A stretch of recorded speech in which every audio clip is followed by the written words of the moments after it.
In the quiet, affluent town of Silverwood, where life seemed picture-perfect, secrets were hidden behind closed doors. Michelle Henderson, a 52-year-old housewife, was known for her active role in the community and her warm hospitality. She lived with her husband, Thomas, an architect who was often away on business. Their children had left the nest years ago, leaving Michelle with a void that the seemingly flawless facade of suburban life couldn't fill. Beneath the surface, she craved something more, a passion that had long since faded from her marriage. Then came Emma Patterson, a 22-year-old college graduate who moved into the house next door with her mother, Linda, after a messy divorce. Emma was full of life and energy, the kind of youth that Michelle hadn't felt in years. With Linda working long shifts as a nurse, Emma spent most of her time alone. Michelle and Emma's paths crossed more and more frequently, first with casual conversations over the backyard fence, then with shared cups of coffee, and eventually with private moments that neither could ignore. The initial spark ignited on a cool spring evening when Michelle invited Emma over for dinner. As the night wore on, their conversation grew increasingly personal, their laughter echoing through the empty house. Michelle's touch lingered just a moment too long on Emma's arm, and the look in her eyes held an unmistakable invitation. That evening marked the beginning of their affair, a relationship built on secrecy and a shared hunger for intimacy. Michelle introduced Emma to a world of pleasures and experiences that were new and exhilarating. The intimacy between them deepened with each encounter, and soon Emma found herself longing for the thrill that Michelle brought into her life. Their meetings became a regular occurrence, each one more intense than the last. Emma would visit in the afternoons, slipping in through the back door when Thomas was away. They would spend hours in the dimly lit bedroom, where Michelle's hands explored every inch of Emma's body, igniting desires Emma didn't know she had. Michelle was a master at seduction, using her experience to lead Emma into a haze of pleasure, leaving her breathless and addicted to the sensations.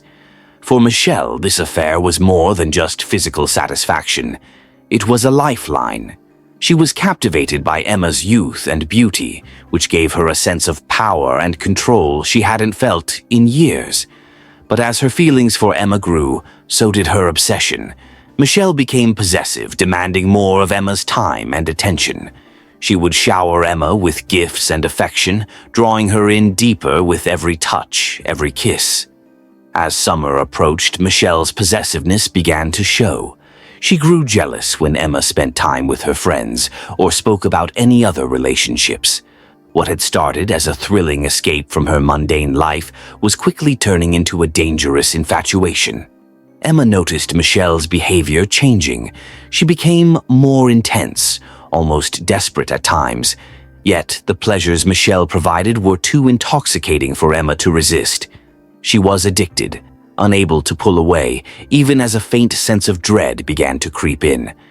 Things took a darker turn when Linda, Emma's mother, started to suspect something was going on. She had noticed the frequency of Emma's visits to the Henderson house, and the way Michelle's demeanor seemed different, more secretive, almost withdrawn.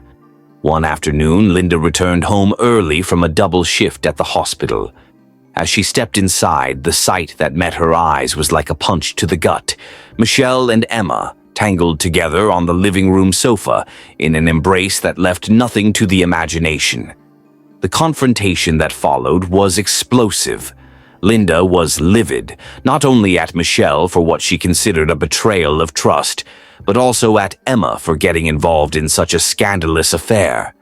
She threatened to expose everything, to tell Thomas, the community, even the authorities. Michelle was panic-stricken, her world spinning out of control. She begged Linda to keep the secret, pleading that it was love, that she couldn't help what she felt. But Linda was resolute, determined to put an end to this twisted relationship. After Linda stormed out, Michelle's desperation reached a fever pitch.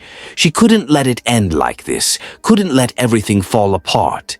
She tried to convince Emma that they could still be together, that Linda didn't have to know. but the atmosphere in the house had shifted. The once thrilling affair now felt suffocating, weighed down by the looming threat of exposure. Over the next few days, Michelle became increasingly paranoid. She would call Emma constantly, demanding to know where she was and who she was with.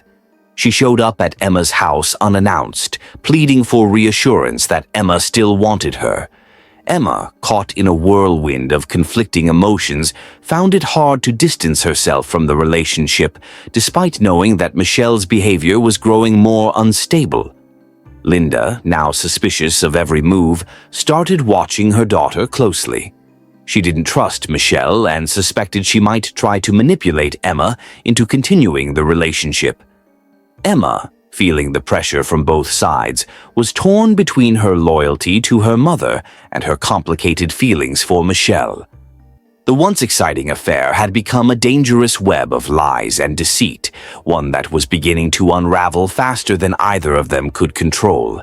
But the story doesn't end there.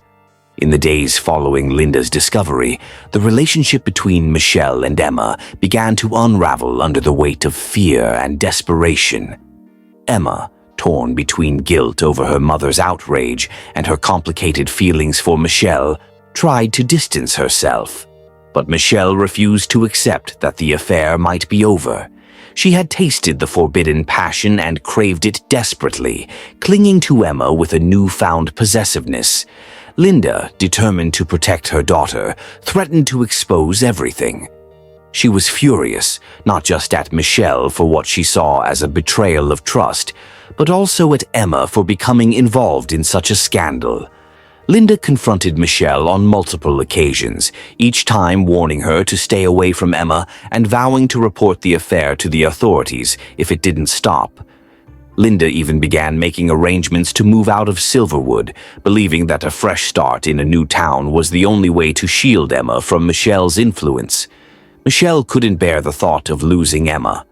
The young woman had breathed new life into her, rekindling desires that had long been dormant. The idea of Emma being taken away was more than she could handle. Her world was collapsing, and it felt like there was no escape. In her mind, Linda was the one obstacle that stood in the way of keeping the only thing that made her feel alive. Driven by panic and rage, she decided that if Linda wouldn't back down, she would have to be silenced. One evening, as the first hints of dusk fell over Silverwood, Michelle set her plan into motion. She knew Linda would be home alone, and she made her way to the Patterson residence. The house was dimly lit, the faint glow of the kitchen light casting long shadows across the living room. Michelle entered through the back door, her hands trembling with a mixture of anxiety and resolve. As she stepped inside, she found Linda standing at the kitchen counter, sorting through some papers. Linda looked up, startled, as Michelle approached. Her expression shifted from surprise to anger in an instant. "What are you doing here, Michelle?" she demanded. "I've told you to stay away from Emma. This needs to end." But Michelle took a step closer, her voice trembling. "You don't understand, Linda," she pleaded. "Emma and we belong together. You can't just take her away from me." "Belong together?" Linda scoffed. "You're out of your mind. This is not some romantic fantasy. It's a disgrace, and I'm going to make sure everyone knows it." The argument quickly escalated, with both women's voices rising to a fever pitch.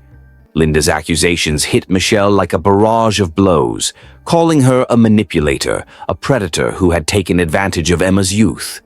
The words cut deep, and with each insult, Michelle felt something inside her snapping.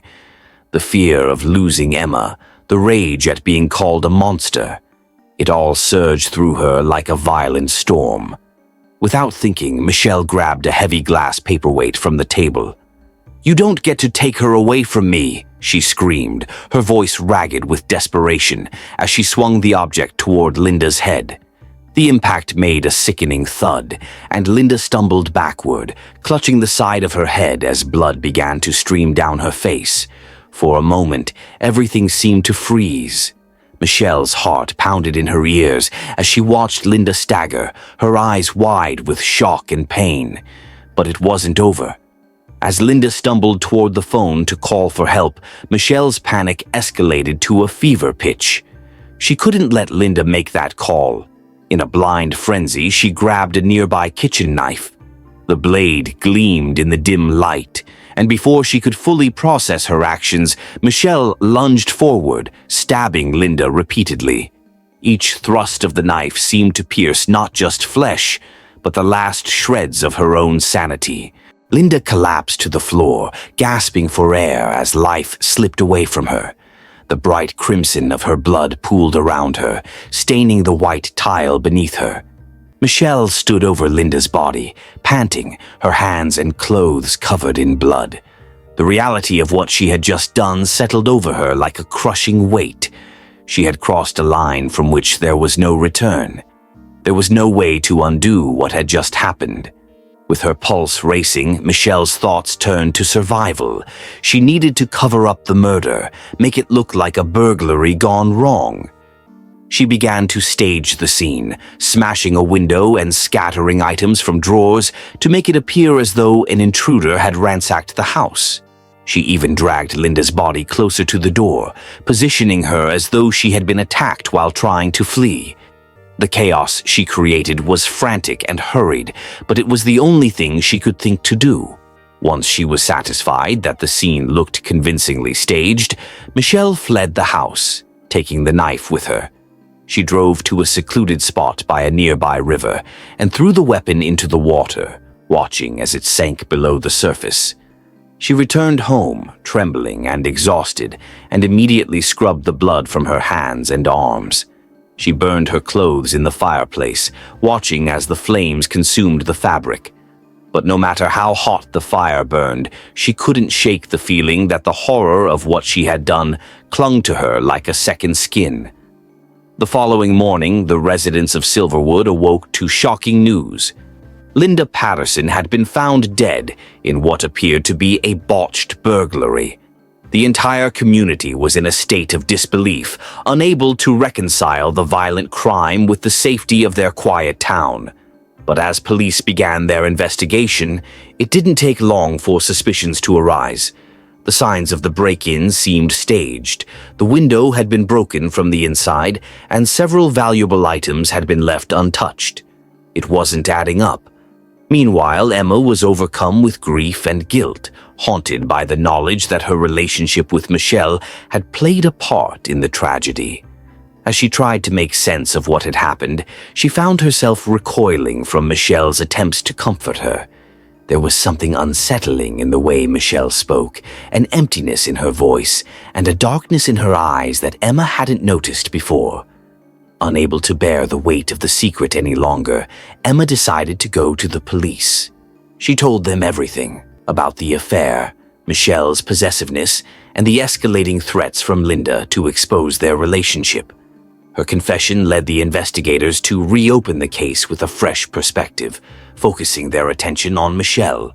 The evidence began to pile up quickly, a trace of Linda's blood found on Michelle's belongings, inconsistencies in her story, and a nearby security camera that had captured Michelle's car near the Patterson house on the night of the murder. When the police confronted Michelle with the evidence, she tried to deny her involvement, but it was too late. The truth unraveled rapidly, and soon Michelle found herself under arrest, charged with first-degree murder. The once respected homemaker now faced the disgrace of a public trial, where sordid details of the affair and the brutal killing were laid bare for all to see.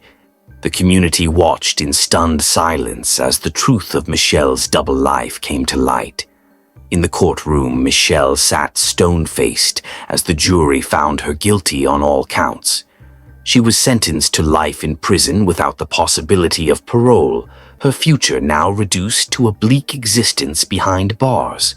The affair that had once given her a sense of purpose had ultimately destroyed everything she had. Emma, left to grapple with the trauma of her mother's death and the betrayal from Michelle, moved away from Silverwood.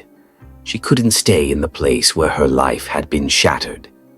The Hendersons' once pristine home fell into disrepair, a haunting reminder of the darkness that had lurked behind its walls. In the end, Silverwood's image of tranquility had been irrevocably marred, forever scarred by the twisted tale of obsession, betrayal, and murder.